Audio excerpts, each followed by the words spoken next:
ওটা শুরু হচ্ছে একদিন সকালবেলা। আমাদের গল্পের ন্যারেটর বসে আছেন তার বাড়িতে।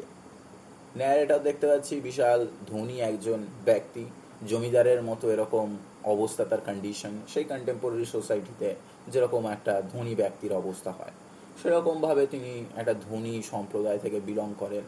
নিজের টুকটাক সামান্য কাজগুলো নিজে করে নেন।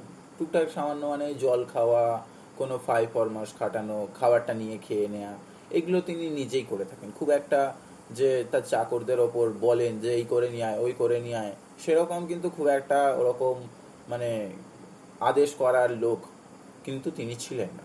টুকটাক নিজের কাজ নিজে করে নেন। বাট এই তার বাড়িতে যে সমস্ত চাকররা কাজ করে, চাকররা দেখতে পাবো তাকে এত ভালোবাসে, চাকররা দেখতে পাবো যে তার কাজ করার জন্য মুখিয়ে থাকেন। মানে তারা ভাবেন এই আমার মালিক বোধহয় কাজ দেবে, খুশি হয়ে যাবে তারা। তার বাড়িতে অসংখ্য চাকর আছে এবং সেই অসংখ্য চাকরের মধ্যে একজন চাকর হচ্ছে আমাদের গঙ্গু। গঙ্গু কিন্তু পুরোপুরি অন্য 5টা চাকরের থেকে আলাদা। কেন না, গঙ্গু সব সময় ভাবতে থাকে যে তার মালিক কেন তাকে আদেশ দেবে, তার উচিত তার মালিককে আদেশ দেয়া। কেন? কেননা তিনি পবিত্র জাতি, ব্রাহ্মণ। ব্রাহ্মণকে কেউ আদেশ দেবে এ সম্ভব নয়, বরং ব্রাহ্মণ আর 5জনকে আদেশ দেবে, ব্রাহ্মণের কথা আর 5জন শুনবে। ঠিক আছে, সোসাইটির ক্লাসে তিনি এরকমভাবে বিশ্বস্ত। তো তিনি একটু দেখতে পাচ্ছি অলস টাইপের, একটু কুড়ে টাইপের ব্যক্তি আমাদের গঙ্গু। তিনি বিভিন্ন সময় কাজকে স্কিপ করার চেষ্টা করেন, প্রোকাস্টিনেট করেন, না এখন নয়, পরে হবে কেন, এরকমভাবে কিন্তু দ্বিধাবোধ করতে থাকেন কাজ সম্বন্ধে। যখন তার মালিক, যখন আমাদের গল্পের ন্যারেটর তাকে বলে যে এই কারেন্ট চলে গেছে, একটু হাওয়া করে দে তো, গরম হচ্ছে, তখন পাখাটা নিয়ে এসে দ্বিধাবোধ করে, এই আমি হাওয়া করব, আমি কি করে পারি, আমি এরকম আপার ক্লাসের এরকম ব্রাহ্মণ, আমি হাওয়া করব। আবার মনে মনে ভাবে করি, একটু ওদের ওপর কৃপা করি, না হয় কি করা যাবে, এই তো সাধারণ মানুষ, আমি ব্রাহ্মণ, করতেই হবে, কৃপা করা প্রয়োজন আমার, করে দিই একটু, বলে কৃপা করে দেয়। তার মনে মনে মনে নিজেই মনে মনে ভাবে যে আমি ওর ওপর কৃপা করছি। বা অন্য যদি কোনো কাজ দিয়ে থাকে, সেখানে দেখতে পাই যেন তার মধ্যে একটা খামখেয়ালি ভাব দেখতে পাওয়া যায়। এই কাজটা আমি করব, আর 5টা চাকরকে দিন না, যেন সেই কাজ না করার বাহানা অছিলায় বিভিন্ন ধরনের ক্যারেক্টারিস্টিক্স তার মধ্যে দেখতে পাই। তো একদিন সকালবেলা হঠাৎ করেই গঙ্গু ন্যারেটরের কাছে যাচ্ছে। ন্যারেটর ভাবছে নিশ্চয়ই হয় টাকা পয়সা মাইনে বাড়ানোর জন্য বলতে এসেছে, আইদার টাকা চাই, না হলে বলবে যে সাহেব এই মাসে আমার মাইনে বাড়াতে হবে, না হলে অন্য চাকরকে সম্বন্ধে পোক করতে এসছে যে দেখুন ও এই করছে আপনার নামে, না এই বলছিল, যেরকম হয়। আর 5টা চাকরে চাকরে একে অপরের নালিশ মালিককে বলে যাতে তাদেরকে তাড়িয়ে দেয় এবং তার মাইনেটা বেড়ে যায়, এরকমভাবে পোক করছে। তো ন্যারেটর ভেবেছে হয়তো এই ওরকমই কিছু একটা বলতে এসেছে, আইদার বলবে মাইনে বাড়িয়ে দিন, না হলে অ্যাডভান্স চাই, না হলে বলবে যে আহ, ওরকম চাকর ওই আপনার নামে এই বলছে। এই কথাটা ন্যারেটর ভাবছে মনে মনে, কি বলতে এলো রে বাবা। তখন জিজ্ঞাসা করছে গাঙ্গুকে, কি বলবি বল, বলে চলে যা, আমার সময় নষ্ট করাস না। এবং তখন দেখতে পাচ্ছি গাঙ্গু মনে মনে দ্বিধাবোধ করছে, বলবো না থাক, এখন না, পরে বলবো। মনে যখন ডাউট ফিল করছে, তখন ন্যারেটর নিজে থেকেই বলছে যে না, একে এখন জিজ্ঞাসা করে নিই, নাহলে পরে হয়তো আমি সময় পড়ে থাকবো, আমি হয়তো বিশ্রাম নিচ্ছি, শান্তিতে আছি, এসে বিরক্ত করবে, সেই সময় নষ্ট করাবে, তো যা বলার এখনই বলে দেন। এরকমভাবে যখন তার ওপরে একটু রাগ দেখিয়ে বলে, যা বলার এক্ষুনি বল, নাহলে তোকে বলতে হবে না, যখন বলেছে, তখন গাঙ্গু দেখতে পাচ্ছি নিজেও যেন একটু অ্যাঙ্গারনেস নিয়ে, একটু রাগ নিয়ে বলছে যে আমি আর আপনার কাছে কাল থেকে কাজ করবি। বলছি কাল থেকে কাজ করবি না কেন? কাল থেকে কাজ করবি না কেন, কি হয়েছে তোর? আমার কি কোনো ব্যবহারে খারাপ পেয়েছিস? আমি কি তোকে বকেছি বা আমার কোনো ব্যবহার খারাপ হয়েছে? বলছে না সাহেব, আপনার ব্যবহারে কোনো খারাপ হয়নি, আমি আর আপনার কাছে কাজ করব না, আপনার ভালোর জন্যই। বলছে আমার ভালো করবি? কি কাজ এরকম যে আমার ভালো হবে? আমার কাছে কাজ না করলে কি ভালো করবি? কি করবি তুই তাহলে? না সাহেব, আপনার কাছে যদি কাজ করি, পরবর্তীকালে আপনার যদি সম্মান নষ্ট হয়, আপনার নামে যদি কেউ আঙুল তোলে, আমি চাই না আপনার নামে আঙুল উঠুক, আমি চাই না আপনার সম্মান নষ্ট হোক। বলছে, কি এমন কাজ করতে যাচ্ছিস যে আমার সম্মান নষ্ট হবে, এরকমভাবে বলছিস কেন? তখন গাঙ্গু পরিষ্কার করে ধীরে ধীরে বলতে থাকে যে আমি গোমতী দেবী যে আছে বাজারের ওই ওপাশে যে ঘর, গোমতী দেবীকে আমি বিয়ে করতে যাচ্ছি। তখন গাঙ্গুকে ন্যারেটর বলছে যে তুই গোমতী দেবীকে বিয়ে করতে যাচ্ছিস? তুই জানিস গোমতী দেবীকে? জানিস ব্যাকগ্রাউন্ড? জানিস গোমতী দেবীর আগে 3টে হাজব্যান্ড ছিল, তারা প্রত্যেকেই ছেড়ে চলে গেছে, জানিস? বলছে, হ্যাঁ সাহেব আমি জানি গোমতী দেবীর অবস্থাটা, আমি জানি। বাট হতেই তো পারে গোমতী দেবীর কোনো দোষ ছিল না, হাজব্যান্ডগুলোই খারাপ ছিল। কেন না হলে একজন বেম্যানকে এরকমভাবে বারবার তাড়িয়ে দেবে তারা? গোমতী দেবীর নিশ্চয়ই কোনো দোষ ছিল না, আমি গোমতী দেবীকেই পছন্দ করি। তখন ন্যারেটর ভাবে যে এ হয়তো বুঝতে পারছে না ব্যাপারটা কি, আমি ওকে বোঝানোর চেষ্টা করছি, হয়তো বুঝতে পারছে না। যা কি করব, নিজের সিদ্ধান্ত নিজে নিয়ে নিয়েছে, যে কালে করুক, সমস্যায় পড়ুক, আমার কি? আমার আর চাকরের অভাব আছে নাকি? আমার কাছে আজ বললে কাল 10টা চাকর চলে আসবে, সেরকম মাইনে দেবো, সেরকম কাজ করব, সেরকম ভালোবেসে রাখি, তো থাকবে না কেন আমার কাছে? ঠিক আছে, তোকে আমি রিজাইন লেটার দিয়ে দিচ্ছি, তুই যা, তোর যেটা ইচ্ছা যা করার তাই কর। বলে দেখতে পাচ্ছি গাঙ্গু মালিকের থেকে বাড়ি ছেড়ে চলে যাচ্ছে, এবং বাড়ি ছেড়ে চলে গিয়ে নিজের একটা ঠেকা লাগাচ্ছে রাস্তার ধারে। যেরকম বিভিন্ন ধরনের দোকান বাজার দেখতে পাওয়া যায় রাস্তার ধারে, কেউ হয়তো দাঁড়িয়ে ফুচকা বিক্রি করছে, কেউ হয়তো আলু কাবলি ঘুগনি, যে যেরকম দোকানের মতো একটা ঠেকা দেয়, সেরকমভাবে একটা দোকান লাগিয়ে কিন্তু ওর মতো ব্যবসা করছে, নিজের মতো কাজ করে চলেছে।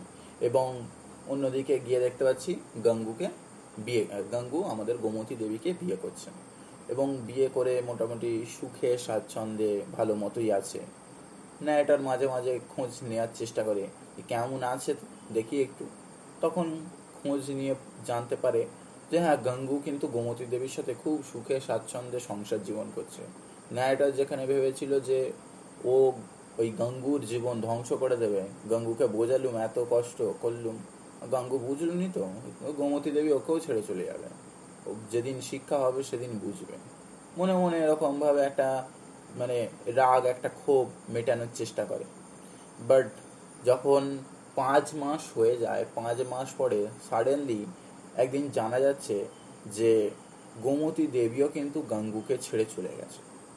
যখন ন্যারেটর এই ঘটনাটা শুনতে পাচ্ছে, ন্যারেটর ঘটনাটা জানছে, ন্যারেটর তো আনন্দে একদম উৎফুল্লে ফেটে পড়ছে।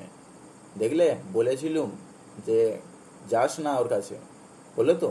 যেরকম অ্যাজ ইউজুয়াল হয়, আমরা যখন কোনো কিছু মানা করি, কেউ কোনো শোনে না, অ্যাভয়েড করে যায়, তখন আমরা কি সেই জিনিসটা ঘটলে আমরা বলি না, দেখলে আমি বলেছিলুম, আমার কথা শুনলুনি, মানলুনি, হলো তো? ঠিক সেরকমভাবেই আমাদের ন্যারেটর খুব খুশি যে ঠিক আছে, গেছে, ছেলেটা বুঝেছে, এবারে শিক্ষা হয়েছে। গোমতী দেবী কিরকম ছেড়ে চলে গেল, ওই ওয়েমেনটার মধ্যেই দোষ আছে, ও ভালো মানুষ নয়। এরকমভাবে মনে মনে তাকে গালমন্দ করতে থাকে, একটা হেজিটেশন তৈরি হয়।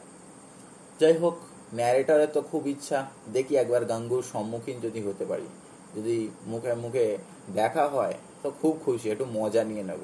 কিরে, বলেছিলাম তো, শুনলিনি আমার কথা, হলো তো, ঘটলো তো, এবার কি করবি বল? এবং মনে মনে আবার একটু খুশিও হয় যে ভাগ্যিস আমি ওকে ছেড়ে দিয়েছিলাম, না হলে কোথাও আমার কাছে কাজ করতো, আজ পুলিশ এসে আমাকে ধরে টানাটানি করতো, ঝামেলায় পড়ে যেত মাঝখান দিয়ে আমি, এরকম কন্ডিশন হতো কোথায়। থাক, ঠিক আছে, ভালো হয়েছে। এবারে যাই হোক, বাজারে যাচ্ছে, এবং বাজারে গিয়ে ন্যারেটরের সাথে সাক্ষাৎ হচ্ছে গাঙ্গু। গাঙ্গুকে দেখে তো ন্যারেটর খুব খুশি, কেননা একটু মজা নেওয়া যাবে, একটু আনন্দ ট্রোল করে নেবো, ভালো সিচুয়েশনটা পেয়েছি। গাঙ্গুকে দাঁড় করিয়ে বলছে, কিরে তোর কি খবর, শুনলুম তোর নাকি বউ চলে গেছে, গোমতী দেবী নাকি ছেড়ে কোথা চলে গেছে, তা টাকা পয়সা নিয়ে গায়েব হয়ে গেছে নিশ্চয়ই। তখন গাঙ্গু বলছে, না না, টাকা পয়সা তো 1 পয়সা নেয় নে, বরং ওর জামা কাপড় যা জিনিসপত্র ছিল সেগুলোও রেখে গেছে। কোথা গেল কি জানি, আমি তো বুঝতে পারছি না, নিজের জিনিসপত্রগুলোও তো নিয়ে যায়নি, আমি কি কিছু ভুল ব্যবহার করে ফেললাম?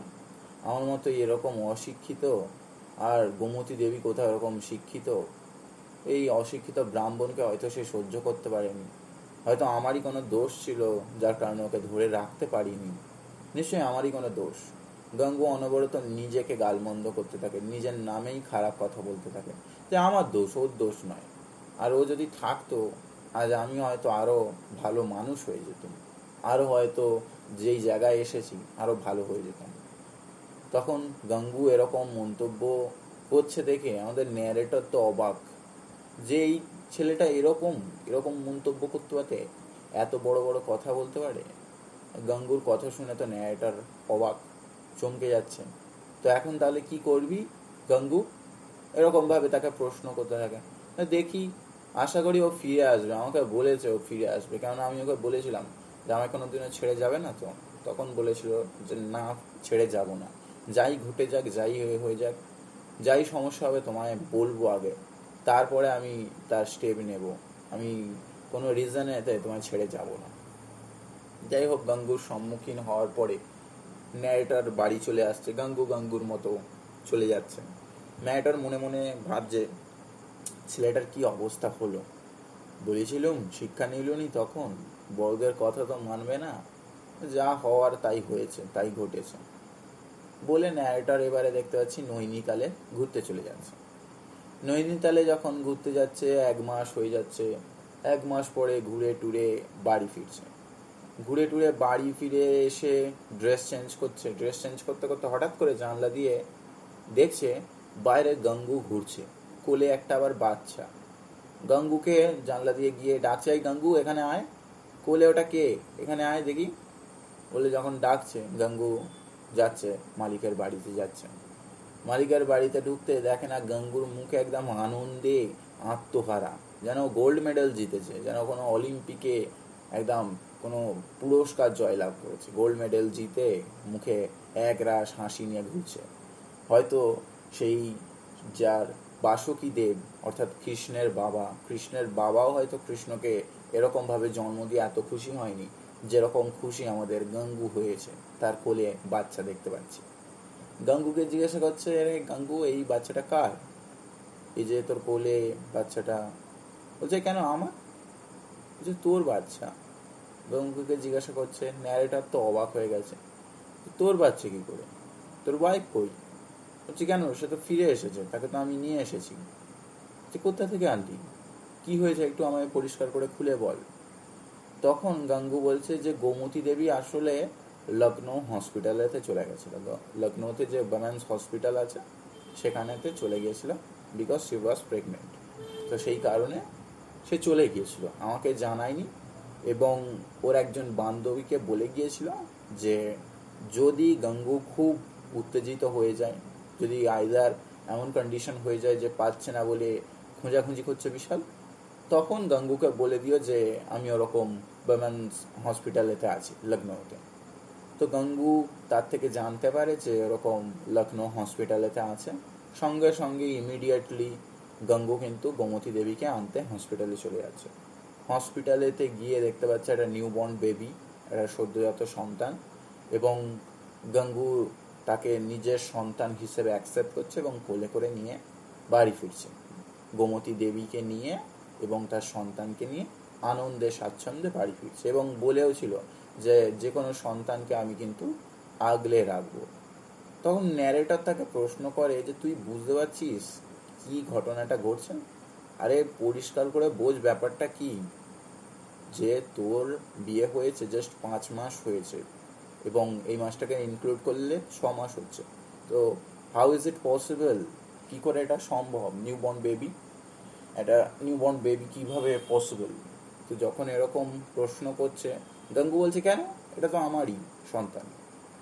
তখন ন্যারেটর ভাবছে এই মনে হয় কিছু বুঝতে পারছে না, একে কি করে আমি বোঝাই, কি করে আমি বলবো এরকম এইসব কথাগুলো।